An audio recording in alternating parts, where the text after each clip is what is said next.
Hyderabad Janasena party కార్యక్రమంలో జనసేన నేత deputy speaker Pawan Kalyan పాల్గొన్నారు. ఇప్పుడు లైవ్ చూద్దాం.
మనం చూస్తున్న మొత్తానికి జనసేన నేత AP deputy CM Pawan Kalyan Hyderabad మణికొండలో పార్టీ కార్యాలయం పవన్ కళ్యాణ్ ప్రారంభించిన దృశ్యాలు మనం చూస్తున్నాం. మొత్తానికి హైదరాబాద్ మణికొండలో పార్టీ కార్యాలయంలో పవన్ కళ్యాణ్ ప్రారంభించిన దృశ్యాలు మనం చూడవచ్చు. AP deputy CM Pawan Kalyan party కార్యాలయాన్ని ప్రారంభించిన దృశ్యాలు మనం చూస్తున్నాం.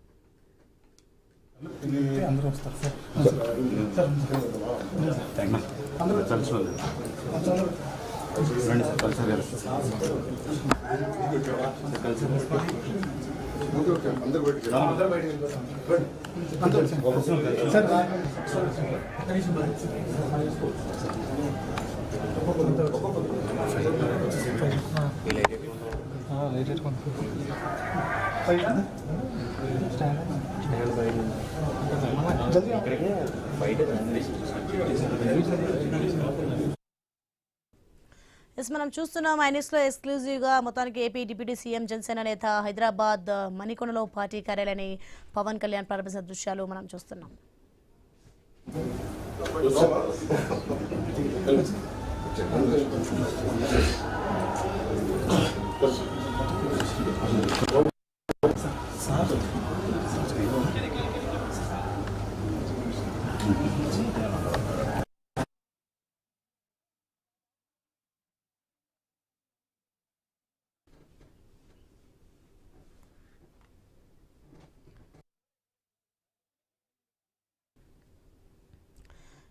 హైదరాబాద్ మణికొండలో పార్టీ కార్యాలయాన్ని ప్రారంభిస్తున్నారు పవన్ కళ్యాణ్. ఇక ఆంధ్రప్రదేశ్ డిప్యూటీ సీఎం జనసేన నేత హైదరాబాద్ మణికొండలో పార్టీ కార్యాలయంలో పవన్ కళ్యాణ్ ప్రారంభిస్తున్న దృశ్యాలు మనం చూడవచ్చు. ఇప్పటికే హారతి తీసుకోవడం జరిగింది, ఇక కొబ్బరికాయ కూడా కొనడం జరిగింది.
మొత్తానికి హైదరాబాద్ మణికొండలో పార్టీ కార్యాలయాన్ని పవన్ కళ్యాణ్ ప్రారంభించిన దృశ్యాలు మనం చూస్తున్నాం. రైట్గా ఇదే అంశానికి సంబంధించి మరింత సమాచారం మా ప్రతినిధి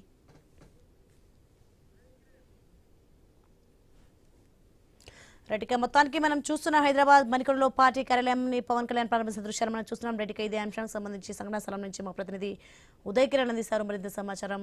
ఉదయ్ కిరణ్, మొత్తానికి చూస్తున్నా మనం మణికొండలో పార్టీ కార్యాలయాన్ని ప్రారంభిస్తున్నారు పవన్ కళ్యాణ్. ప్రజెంట్ నెక్స్ట్ ఫర్దర్గా ఏం చేయబోతున్నారు ఏంటి? లో జనసేన పార్టీ రాష్ట్ర కార్యాలయాన్ని కూడా ప్రారంభించారు. దీనికి సంబంధించిన ఇప్పటికే పవన్ కళ్యాణ్ వచ్చినట్లు కూడా మనకు తెలుస్తా ఉంది. ఉదయం నుంచి కూడా జనసేన కార్యకర్తలు కావచ్చు, జనసేన జిల్లా ఇన్ఛార్జీలు కూడా అక్కడికి వచ్చి ఈ పవన్ కళ్యాణ్ గురించి ఎదురు చూసిన పరిస్థితి కూడా కనిపిస్తా ఉంది. మరోపక్క కూడా ఇప్పటికే అటు జిల్లా ఇన్ఛార్జీలతో పాటు మొన్న ఏదైతే జూన్ 2 రోజు పవన్ కళ్యాణ్ పెట్టిన ప్రెస్ మీట్లకు సంబంధించిన కొన్ని వ్యాఖ్యలు చేసిన నేపథ్యంలో ఆ వ్యాఖ్యలపై పవన్ కళ్యాణ్ స్పందిస్తారా లేదా అనే అంశంపై కూడా కొంత ఉత్కంఠగా నెలకొంది. ఎందుకంటే తెలంగాణలో జనసేన పోటీ చేస్తుంది అనే అంశంపై కూడా పవన్ కళ్యాణ్ స్పష్టంగా చేశారు. కాబట్టి జనసేన పార్టీ కార్యకర్తలు కావచ్చు, అటు ఇన్ఛార్జీలు కూడా కొంత హోప్ తో కూడా ఉన్నారు. ఎందుకంటే పార్టీ పరంగా కూడా రాబోయే ఎన్నికల్లో, జిహెచ్ఎంసీ ఎన్నికల్లో కావచ్చు, అటు మున్సిపల్ ఎన్నికల్లో పోటీ చేసే అవకాశం వస్తుంది అన్న ఆశ కూడా పెట్టుకుంటున్న పరిస్థితి కనిపిస్తా ఉంది. జనసేన పార్టీ అనేది ఎక్కడైనా ఉంటుంది, ఎక్కడి నుంచి అయినా పోటీ చేస్తుందని చెప్పేసి అటు కార్యకర్తలు కూడా ఘాటుగా స్పందిస్తున్నారు. దీనికి సంబంధించిన ఇప్పటికే ప్రతిపక్ష పార్టీలు కావచ్చు, అధికార పార్టీ నాయకులు కావచ్చు కొన్ని విమర్శలు చేసిన నేపథ్యంలో ఆ విమర్శలకు దీటుగా వీళ్ళు కూడా వ్యాఖ్యలు చేసినట్టు కూడా మనకు తెలుస్తోంది. ఉదయం చూసుకోవచ్చు మనం కొంతమంది జిల్లా ఇన్ఛార్జీలను కూడా కొన్ని విషయాలను అడిగి తెలుస్తున్నాం. వారు చెప్తున్న మాట ఒకటే, మేము పవన్ కళ్యాణ్ ఆదేశిస్తే మేము పోటీ చేయడానికి సిద్ధమే, మాకంటూ ఒక కార్యాలయం ఉండాలి కాబట్టి తెలంగాణ రాష్ట్ర జనసేన కార్యాలయాన్ని కూడా ఏర్పాటు చేసుకున్నామని చెప్పేసి వారు చెప్తున్న పరిస్థితి కనిపిస్తోంది. సోని, right, thanks for information Uday Kiran.